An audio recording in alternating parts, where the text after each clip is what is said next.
ராஜாக்களின் புஸ்தகம் 11ஆம் அதிகாரம்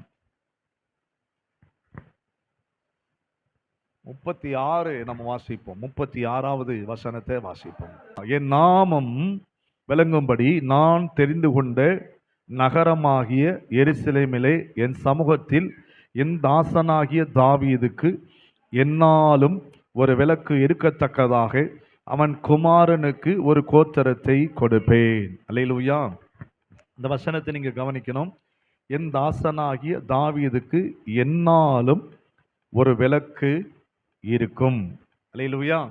இந்த தலைப்புல தான் அன்னைக்கு கர்த்தருடைய வார்த்தையை நம்ம தியானிக்க போகிறோம். ஒரு விளக்கு என் தாசனாகிய தாவீது நிமித்தம் அவன் கோத்திரத்துக்கு அல்லது அவன் குடும்பத்திற்கு ஒரு விளக்கு இருக்கும் அப்படின்னு ஆண்டவர் சொல்றாரு. கர்த்தருக்கு ஸ்தோத்திரம். இன்னொரு வசனத்தை நம்ம வாசித்து பார்க்கலாம் பாருங்க. கர்த்தருக்கு மகிமை உண்டாகட்டும். சங்கீதங்களின் புஸ்தகத்துல 18ஆம் அதிகாரம் என்று சொல்லி நினைக்கிறேன். எத்தனாவது வசனம்? 18:28. சங்கீதம் 18:28 தேவரீ என் விளக்கை ஏற்றுவீர், என் தேவனாகிய கர்த்தர் என் இருளை வெளிச்சமாக்குவீர். என் இருளை வெளிச்சமாக்குவர், என் விளக்கை ஏற்றுவீர். நல்ல பாருங்க, அருமையான வார்த்தை. என் விளக்கை அவன் ஜெபம் பண்றான் பாருங்க. என் விளக்கை ஏற்றுங்கப்பா, என் இருளை என்ன செய்யுங்க, வெளிச்சமாக்குங்கப்பா. ஆமேன்னு சொல்லுமா? அதனாலதான் வசனம் சொல்லுது, நீங்களோ உங்களை அந்தகாரத்தின் வல்லமையிலிருந்து ஆச்சரியமான ஒளியின் இடத்திற்கு, தேவ பிள்ளைகள் எங்க வந்திருக்கும் தெரியுமா? வெளிச்சத்திற்கு, ஒளியின் இடத்திற்கு. இருள் அப்படின்னா இந்த உலகம் இருள், பாவம் இருள், சாத்தானுடைய பிடியில் இருக்கிறது இருள், வியாதி என்பது ஒரு இருள், தரித்திரம் என்பது ஒரு இருள். இப்படிப்பட்ட உலக பிரகாரமான இருள்ல இருந்த நம்ம, அடிமைப்பட்டு இருள்ல இருந்த நம்ம, கர்த்தர் என்ன செய்தான விடுதலையாக்கி ஆச்சரியமான ஒளியின் நடத்திருக்கு. அதனாலதான் யோவான் எழுதும்போது சொல்றாரு, அவர் ஒளியில் இருப்பதை போல நாமளும் வெளிச்சத்தின் பிள்ளைகளாக நடந்து கொள்ளும். அவர்கள் எவ்வளவேனும் இருள் இல்லை அப்படிங்கிறார். அப்போ அவர்கிட்ட இருள் இல்லை, உலக காரியங்கள் இல்லை, பிசாசு காரியங்கள் இல்லை, பாவ காரியங்கள் இல்லை, அவர் வெளிச்சத்தில் இருக்கிறார். இங்க பாருங்க, தாவீது என்ன சொல்றான்னா, என் விளக்கை என்ன செய்யுங்கிறாரு, ஏற்றுங்க. அப்படின்னா அந்த விளக்கு அப்படின்னா பைபிள்ல நிறைய இருக்குது. ஆசாரிப்பு கூடாரத்துல எல்லாம் விளக்கு வச்சு அன்னைக்கு விளக்கெல்லாம் பொருத்தி இருக்கிறாங்க. கர்த்தருக்கு ஸ்தோத்திரம். அந்த நடைமுறை தான் ஒருவேளை இப்போ வந்துருச்சு என்னமோ எனக்கு தெரியல. ஒரு விளக்கெல்லாம் வந்து அது ஆசரிப்பு கூடாரத்துக்குள்ள அவங்க பணிவிடை செய்யும். அந்த நாட்களில் கரண்ட்ல கிடையாது பாருங்க. இந்த விளக்கை ஏற்றி அந்த வெளிச்சத்துல தான் போய் ஊழியம் செய்திருக்கிறாங்க. அப்ப இன்னொரு டிரான்ஸ்லேஷன் என்ன சொல்லுதுன்னா, விளக்கு அப்படின்னா ஒரு மனுஷனுக்குள்ள கர்த்தர் தந்த ஜீவனே அவனுக்கு விளக்காக வெளிச்சமாக இருக்கு. ஒரு மனுஷன் கிறிஸ்துக்குள் வந்ததுக்கு முன்னாடி அவன் எப்படி இருக்கு தெரியுமா? வெளிச்சமாக இருக்கணும். அல்லேலூயா. வெளிச்சமாக இருக்கணும். அதான் அந்த விளக்கு என்பது நமக்குள்ள இருக்கிற அந்த ரட்சிப்பின் அனுபவத்தை தான். இதுக்கு ஒரு அர்த்தம், ஆவிக்குரிய அர்த்தம் என்ன தெரியுமா? ரட்சிப்பின் அனுபவத்தை தான், மனம் திரும்பின அந்த அனுபவத்தை தான் விளக்கு, வெளிச்சம். நான் சொல்றேன், இருளை அகற்றி என் விளக்கு என்ன செய்யுங்கிறாரு, ஏற்றுங்க ஆண்டவரே. கர்த்தருக்கு ஸ்தோத்திரம். விளக்கினுடைய தன்மை என்ன தெரியுமா? பொருத்தனவங்களுக்கு மாத்திரம் வெளிச்சம் கொடுக்காது, அங்க இருக்கிற எல்லாருக்கும் வெளிச்சம் கொடுக்கும். ஆமீன் சொல்லுமா? நான் தான் பொறுத்தன ஒரு விளக்காது, எனக்கு மட்டுமே வெளிச்சம் கொடுக்குது அப்படி இல்லை. அது எல்லாருக்கும் என்ன செய்யுது, அது அருகில் வருகிற அல்லது அந்த விளக்கு இருக்கிற இடத்தை முழுவதையும் இருளை விரட்டி அது வெளிச்சத்தை கொண்டு வருது போல ஒரு தேவ பிள்ளைகள் எங்க இருக்கிறாங்களோ அவர்கள் வெளிச்சத்தின் பிள்ளைகள் இருந்தா, அவர்கள் விளக்காக இருந்தா, அந்த இடத்துல இருள் பற்றி கொள்ளாமல் இருளை விரட்டுகிற, இருளை வெளிச்சமாக்குகிற விளக்காக கர்த்தர் அவர்களை வைத்திருப்பார். ஆமேன் சொல்லுவோம். அல்லேலூயா. ஆமேன். எனக்கு ரொம்ப பிடிக்கும் பாருங்க அந்த வசனத்துல. நம்ம ஏசாயாவில் ஒரு வசனம் இருக்கு பாருங்க. நீங்க எடுக்க வேண்டாம், நான் சொல்லும் போது வசனத்தை நீங்க எடுத்தா போதும். இதோ கர்த்தருக்கு காத்திருக்கிறவர்கள் புது பலன் என்ன செய்வார்களாம் பாருங்க. இது வசனம் ரொம்ப விளையாட்டு இல்லை, ரொம்ப சீரியஸான வார்த்தை. தேவனுடைய வார்த்தை என்பது ரொம்ப விளையாட்டு இல்லை. கர்த்தருக்கு காத்திருக்கிறவர்கள் புது பலன் என்ன செய்வார்களாம். ஒரு பலன் கிடைக்குமா? ஒரு புது பலன் கிடைக்கும். எப்போதும் இருக்கிற பலன் இல்லை, ஒரு கூடுதல் பலத்தை கத்தத்தாராரு. முதல் குறிப்பு, என்னுடைய ரெண்டே குறிப்பு தான், நான் ரெண்டே குறிப்பு தான் வச்சிருக்கிறேன். ரெண்டே காரியம். நம்பர் 1, ஒரு மனுஷன் வாழ்க்கையில பிரகாசிக்கணும், ஆண்டவருக்காக பிரகாசிக்கணும், ஒரு குடும்பத்துல தனியா பிரகாசிக்கணும், அவன் தொழில பிரகாசிக்கணும், கையின் பிரயாசத்துல பிரகாசிக்கணும், வியாபாரத்துல பிரகாசிக்கணும், குடும்பத்துல பிரகாசிக்கணும், பள்ளிக்கூடத்துல பிரகாசிக்கணும், காலேஜில் பிரகாசிக்கணும். அப்படின்னா ஒரு காரியம், ஒரு மாதத்துல ஒரு முறை, வசனம் சொல்லுது 136ஆம் சங்கீதம்னு நினைக்கிறேன், 136 139 சங்கீதம் கடைசி வசனத்தை வாசிப்போமே. 139 சங்கீதம் கடைசி வசனத்துல பாருங்க. வேதனை உண்டாக்குகிற வழி என்னிடத்தில் உண்டோ என்று பார்த்து நித்திய வழியிலே என்னை நடத்தும். இந்த சங்கீதக்காரன் பாருங்க அழகா அந்த 139 சங்கீதத்தை நீங்க வீட்டிலே போய் வாசித்து பாருங்களேன். இது நல்ல ஒரு அருமையான சங்கீதம். முதல் வசனத்தை வாசிங்க.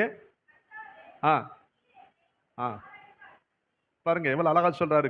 அவர் கர்த்தரை குறித்த நான் நாலேஜை பாருங்க. ஆண்டவரே, நீர் என்னை வந்து ஆராய்ந்து என்னை அறிந்திருக்கிற, என்னை குறித்து உமக்கு தெரியுங்கிறாரு. என்னை குறித்து உமக்கு எல்லாம் தெரியுங்கிறாரு. நீர் ஆராய்ந்து என்னை அறிஞ்சு வச்சிருக்கிறீர். அடுத்த வசனம், என்னுடைய உட்கார்தலும் உமக்கு தெரியுங்கிறாரு. நான் எந்திரிச்சாலும் உமக்கு தெரியும். என்னுடைய நினைவை கூட நீர் என்ன செஞ்சு வச்சிருக்கிறீரு. நான் என்ன நினைக்கிறேங்கிறத கூட தேவன் வந்து என்ன செய்கிறாராம், தூரத்துல இருந்து அறிந்து வைத்திருக்கிறார். கைதட்டி ஆண்டவரை துதிப்போம். என் மனசுல என்ன ஓடுது, என் இருதயத்துல என்ன இருக்குது, நான் என்ன நினைக்கிறேன், அதை கூட தேவன் அறிந்திருக்கிற சர்வ வல்லவர். ஆமீன் சொல்லுமா. நல்ல கவனிக்கணும் வாலிப தம்பி, வாலிப தங்கச்சி. உங்க மனதில் என்ன ஓடுது, நீங்க என்ன நினைக்கிறீங்க, அது கர்த்தருக்கு தெரியும். ஒருவேளை எனக்கு தெரியாம இருக்கலாம், அல்ல ஒருவேளை வீட்டில் இருக்கிறவங்களுக்கு தெரியாம இருக்கலாம், சக நண்பர்களுக்கு தெரியாம இருக்கலாம். ஆனா நம்ம எண்ணத்துல, நம்ம புத்தியில என்ன இருக்குது, நம்ம எண்ணத்துல என்ன இருக்குது, நம்ம என்ன யோசிக்கிறோம், எதை சிந்திக்கிறோம், அது கூட கர்த்தருக்கு தெரியுமா? அல்லேலூயா சொல்லுமா.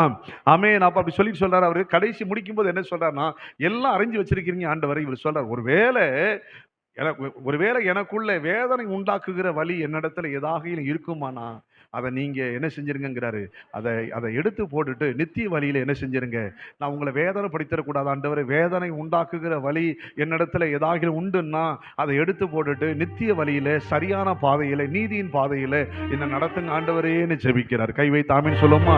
நான் சொல்றேன், ஒரு தேவ பிள்ளைகள் வாழ்க்கையில பிரகாசிக்கணும், நீங்க ஆசீர்வாதமா இருக்கணும்னா மாதத்துல ஒரு முறை தேவ சமூகத்துல வந்து உபவாசத்தோடு உங்களை தற்பரிசோதனை பண்ணி நீங்கள் பார்த்தால் உங்க வாழ்க்கையில இருக்கிற பழுதுகளை நீக்கி போட்டு, உங்க வாழ்க்கையில இருக்கிற கருந்திரிகளை அகற்றி போட்டு, உங்க வழக்கு பிரகாசமா எரியத்தக்கதாக உங்க இருளை நீக்கி வெளிச்சத்தை கர்த்தர் கொண்டு வருவார். உங்களை ஒரு மாதத்துல ஒரு முறையாவது ஒரு தனி நபராக இருந்து தேவ சமூகத்தில் உபவாசம் பண்ணி உங்களை தற்பரிசோதனை பண்ணி பார்க்க உங்களை ஒப்பு கொடுங்க. அதை செய்யறதே இல்லை யாருமே. அப்படியே ஓடுறது, அப்படியே ஓடிக்கிட்டு இருந்தா என்ன ஆகும்னா, ஒரு நாளைக்கு வண்டி ஜாம் ஆயிரும். சர்வீஸ் பண்ணாத வண்டி என்ன ஆகும், ஒரு நாளைக்கு ஜாம் ஆயிரும். அந்த ஆயில் எல்லாம் கெட்டு போய் அது அந்த அந்த அந்த முதல்ல ஒரு கலரா இருந்த ஆயில் கடைசியில் வேறொரு கலரா மாறி, கடைசியில் அந்த ஆயில் குருடு ஆயில மாறி ஒரு மாதிரி ஆகி, கடைசி பெட்ரோல் ஊத்தினாலும் ஆகும். கடைசியில் வண்டி ஓடாம ஜாம் ஆகி இன்ஜின் வந்து சீஸ் ஆயிரும். கடைசி மொத்தமா படுக்க போட்டு வந்து என்ன செய்யணும், இன்ஜின் எல்லாம் பிரிக்கணும். அதை போல மொத்தமும் உங்களை ஒரு நாளைக்கு பிரிச்சு போடுற மாதிரி வந்துடக்கூடாது. பாருங்க, கர்த்தருக்கு ஸ்தோத்திரம் உண்டாகட்டும். உங்களை என்ன செய்யணும்னா, ஒவ்வொரு மாதமும் நீங்க ஆண்டவரே நான் சரியா இருக்கிறேனா, ரட்சிப்பின் அனுபவத்துல நான் இருக்கிறேனா, உம்மை பிரியப்படுத்துவதில் நான் கரெக்டா இருக்கிறேனா, உலகப்புறமான காரியத்தில் நான் கரெக்டா இருக்கிறேனா, பொய் சொல்லாம இருக்கிறேனா, யாரையும் ஏமாத்தி இருக்கிறேனா, யாரையும் காயப்படுத்தி இருக்கிறேனா, தேவனை காயப்படுத்தி இருக்கிறேனா, சபைக்கு சரியா போகிறேனா, தேவ சத்தத்துக்கு கீழ்ப்படுகிறேனா, குற்ற மனசாட்சியே எனக்குள்ள வந்து கொண்டே இருக்கிறது, எனக்கு என் தோல்வி வந்து கொண்டே இருக்கிறது, நான் ஜெபிக்கிறேன் ஜெபத்துக்கு என் பதில் வரல, நான் என் மேல என்ன குற்றம், என் குடும்பத்தில் என்ன குற்றம், என்ன தவறாண்டவரை அதை சுற்றி காட்டுங்க, நான் அதுல இருந்து வெளியே வரட்டும், அதுல இருந்து மனம் திரும்பட்டும், எனக்கு உதவி செய்யுங்க ஆண்டவரே. என்றைக்காவது நீங்கள் கேட்டது உண்டா? நீங்க நினைச்சுக்கிட்டீங்க நாம கேட்டா அவர் தருவாரு, ஏன்னா நீங்க வச்ச வேலைக்காரர் இல்ல. உங்களை புதுப்பித்துக் கொள்ளணும். ஒவ்வொரு மாதமும் நீங்க என்ன செய்யணும்னா, நாங்க கடந்த நாட்கள் உண்மையிலே சொல்றேன், பாஸ்டிங் பிரே ரொம்ப ஆசீர்வாதமா இருந்துச்சு. நாங்க இந்த கடந்த நாட்கள் பாஸ்டிங் பிரேயில் நாங்க என்ன ஜெபம் பண்ணோம் அப்படின்னா, ஆண்டவரே பட்டணத்துக்காக தேசத்துக்கு ஜெபித்தோம். ஆனா பெருசா என்ன ஜெபம் பண்ணோம் அப்படின்னா, ஆண்டவரே கடந்த 2 மாதங்கள்ல நாங்க ஏதாவது தவறு செய்திருந்தா, வேதனைப்படுத்தி இருந்தா எங்களை நாங்க ஆராய்ந்து பார்க்கிறோம். எங்க குற்றங்களை மன்னிங்க, எங்க குறைகளை மன்னிங்க, ஈசோப்பினால எங்களை சுத்திகரிங்கப்பா, உங்க ரத்தத்தால என்னை கழுவுங்கப்பா, மறுபடியும் எனக்கு ஒரு புது பலனை தாங்க, மறுபடியும் எனக்கு ஒரு புது கிருபையை தாங்க ஆண்டவரே. எங்கள் வாழ்க்கையில காணப்படுகிற கருந்திரிகள் அகற்றப்படட்டும், தேவையில்லாத காரியங்களை அப்புறப்படுத்துங்க, தேவனுக்கு பிரியமில்லாத காரியத்தை அப்புறப்படுத்துங்க. நாங்க புதுப்பிக்கப்பட, எங்க ரட்சிப்பின் அனுபவத்துல நிலைத்து நிற்க, அபிஷேகத்துல நிலைத்து நிற்க, புது காரியங்களை கற்றுக்கொள்ள எங்களுக்கு உதவி செய்யுங்க ஆண்டவரேன்னு சொல்லி உபவாச கூட்டத்தில் ஜெபம் பண்ணினோம். கர்த்தருடைய பிரசன்னம் இறங்கி வந்து எங்களை புதுப்பித்தது, எங்களை பலப்படுத்தியது. தேவனுக்கு மகிமை உண்டாகட்டும். கைதட்டி அப்படிப்பட்ட அனுபவத்துக்குள்ள நீங்க வரணும் என்று சொல்லி கர்த்தர் விரும்புகிறார். ஆமென்.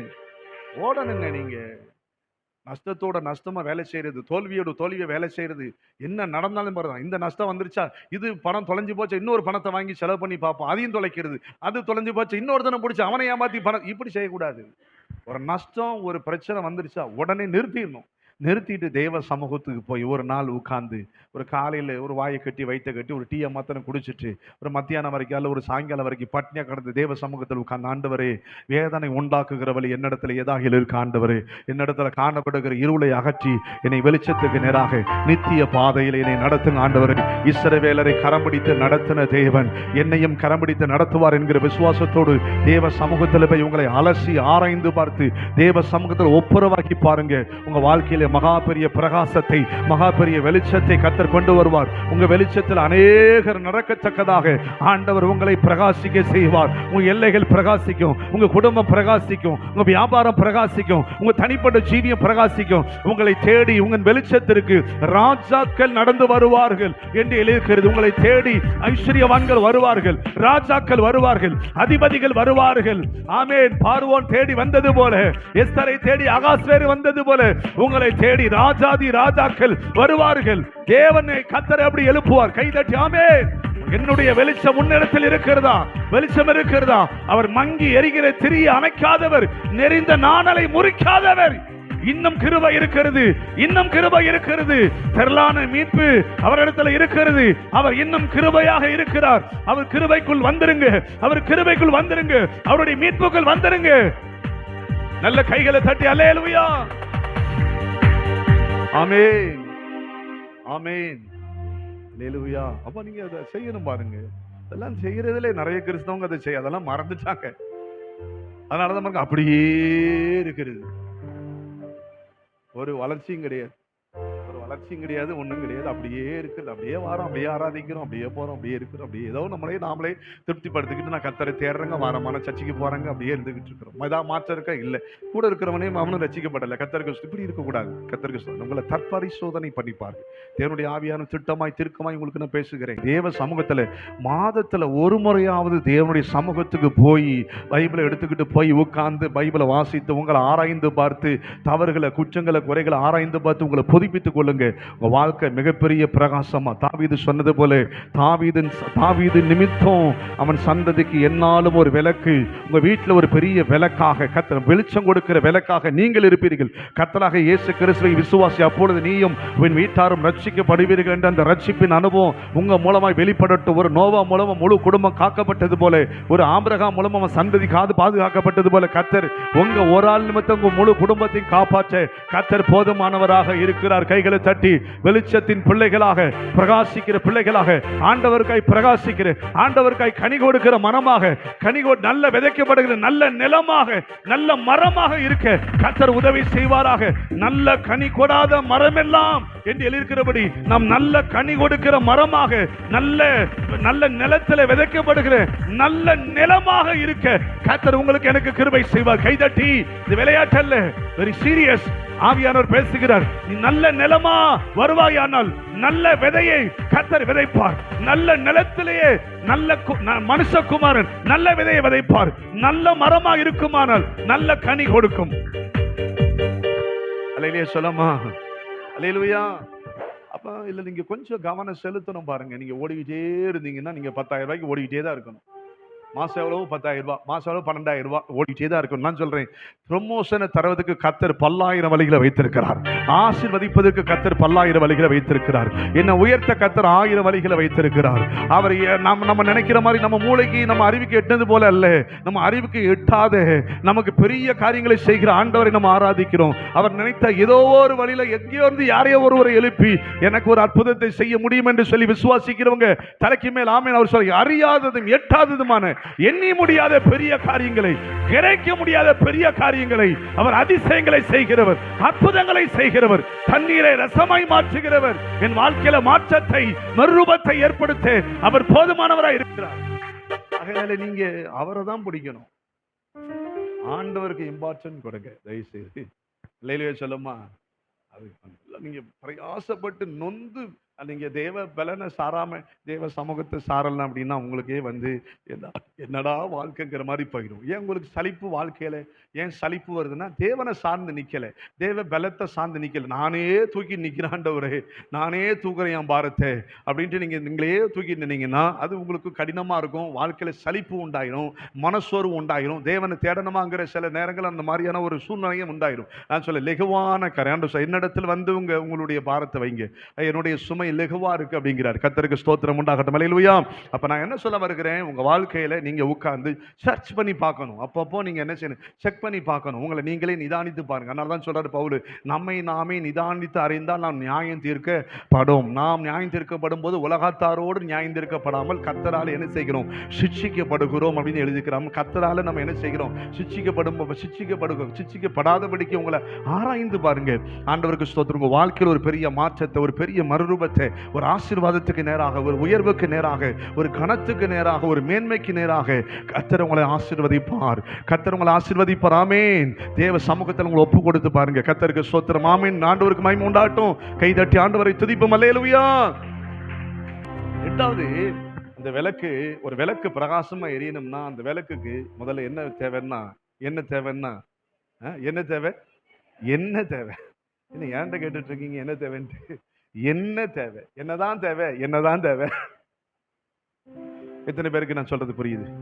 பாருங்க 24:2 லேவிய ராமத்துல குத்து விளக்கு பாருங்க, அந்த வசனத்தை நீங்க அண்டர்லைன் பண்ணுங்க. எப்போதும் எரிந்து கொண்டிருக்கும்படி அதற்காக இடித்து பிழிந்த தெளிவான ஒலிவ எண்ணெயை இஸ்ரவேல் புத்திரர் உன்னிடத்தில் கொண்டு வரும்படி அவர்களுக்கு, இது கட்டளை.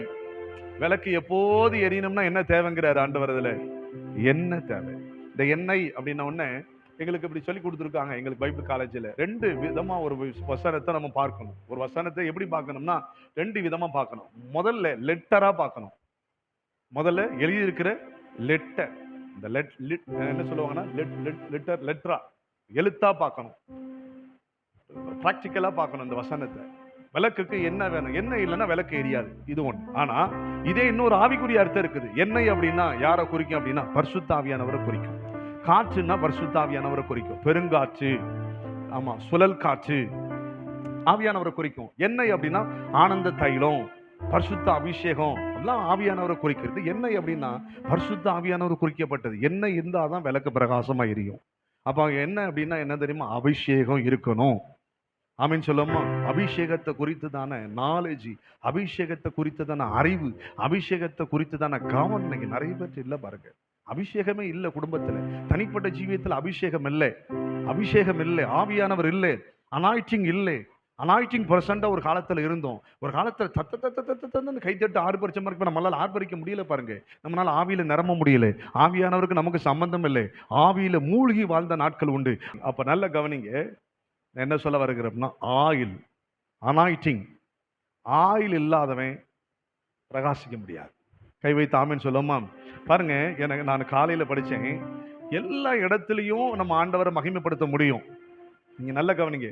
சபையில ஆண்டவரை எல்லாரோட சேர்ந்து அல்லேலூயா சொல்லிடலாம், ஸ்தோத்திரம் பண்ணிடலாம், ஆராது எல்லாம் சரி. ஆனா தனியா இருக்கும்போது ஒருவனால தேவனோட இருக்கிறானுங்கிறதா முக்கியம். யோசேப்பு வாழ்க்கையில நான் காலையில தான் படிச்சேன் பாருங்க. பைபிள்ல போட்டிருக்குது, போத்திபாருடைய மனைவி என்ன செய்கிறா, யோசேப்பு மேல ஒரு கண் வைக்கிறா. பைபிள்ல போட்டிருக்குது, அவன் அடிக்கடி அவன் என்ன செய்தானா, அவன் மிகுந்த ஐஸ்வர்யம், அவன் மிகுந்த சௌந்தரியம் உள்ளவை, அழகானவனாக இருந்தபடினால அந்த போத்திபாருடைய மனைவி யோசேப்பு மேல கண் போட்டாலாம். ஆனா ஒரு நாள் பைபிள்ல போட்டிருக்குது, ஒருத்தருமே வீட்டுல இல்லை, ஆளே இல்லை. அந்த இடத்துல ஆவியானவர் துணையோடு அந்த பாவத்தை ஜெயிக்கிறான். கைகளை தட்டி. கூட்டத்தோட கூட்டமா நிக்கிறதுல கிறிஸ்தவங்கள் அல்ல, தனித்து நின்று ஒருத்தன் தேவனை மகிமைப்படுத்துறான் பாருங்க. அந்நிய தேசத்துல தேவனை மகிமைப்படுத்துகிறான் பாருங்க. பாபிலோன் தேசத்துல தேவனை மகிமைப்படுத்துகிறான் பாருங்க. வனாந்தரத்துல தேவனை மகிமைப்படுத்தினா பாருங்க தாவீது. அந்நிய தேசத்துல யோசேப்பு யாரும் பார்க்கல. ஆனா ஆண்டவருக்கு முன்பதாக ஆவியானவரை பெற்றுக்கொண்ட நான் இவ்வளவு பெரிய பாவத்தை செய்ய மாட்டேன் என்று சொல்லி ஓடனா பாருங்க. அதுதான் அபிஷேகம். கைகளை தட்டி.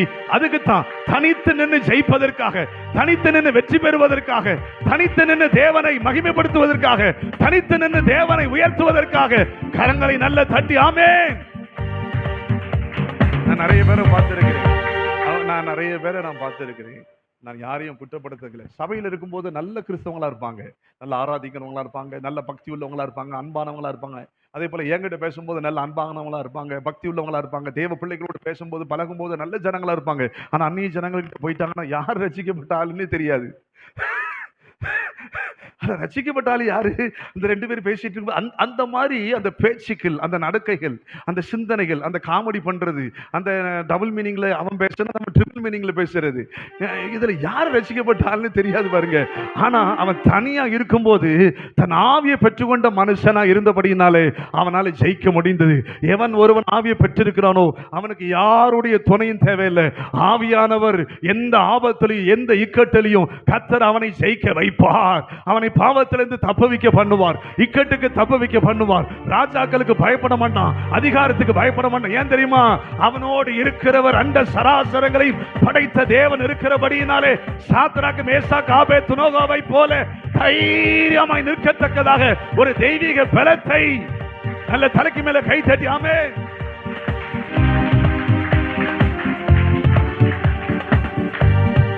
39:11 பாருங்களேன். வீட்டுல யாருமே இல்லையா?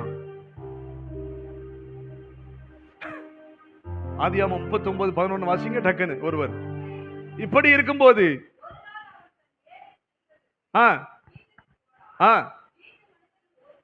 பாருங்க, அந்த வீட்டுல ஒருத்தர் கூட இல்ல. பெரிய வீடு, வேலை செய்யற ஆட்கள் நிறைய இருக்கிறாங்க, ஆனா ஒருத்தருமே இல்லை. அப்படிப்பட்ட நேரத்துல தான் பாருங்க அவன் சொல்றான், ஆண்டவர் அவன் தப்பிச்சு ஓடுறான் பாருங்க. ஏன் தெரியுமா? அவன் கூட ஆவியானவர் இருந்தபடினாலே அந்த தனித்து வந்த அந்த அந்த அந்த தனித்து வந்த பாவத்தை, அந்த தனித்து வந்த அந்த போராட்டத்தை அவனால எதிர்கொள்ள முடிந்ததற்கான காரணம் என்ன தெரியுமா?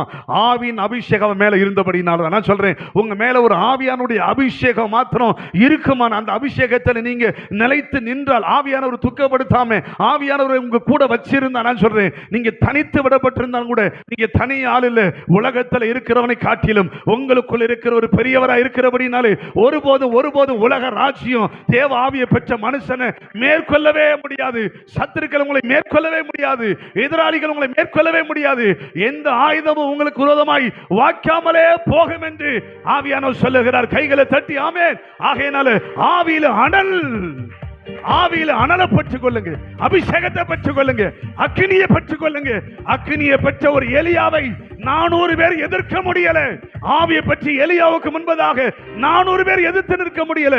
அப்படி ஒரு தைரியத்தை, அப்படி ஒரு கான்பிடன்ட் ஆவியானவர் கொடுத்தார். அதனாலதான் அவர் அப்போஸ்தலர் நடபடிகளை சொல்லும்போது சொல்றார், நான் போறேன், நீங்க கவலைப்படாதீங்க, தேற்றரவால உங்களோடு வருவார், நான் போறேன், பரிசுத்தாவி உங்களிடத்தில் வருவார், நீங்கள் வரும்போது பலன் அடைவீர்கள், எனக்கு சாட்சியாக நிற்க முடியாதபடி தடைகள் போராட்டம் வந்தாலும் எனக்கு சாட்சியாக நிற்பீர்கள். கைகளை உயர்த்தி ஆமென் சொல்ல. அல்லேலூயா.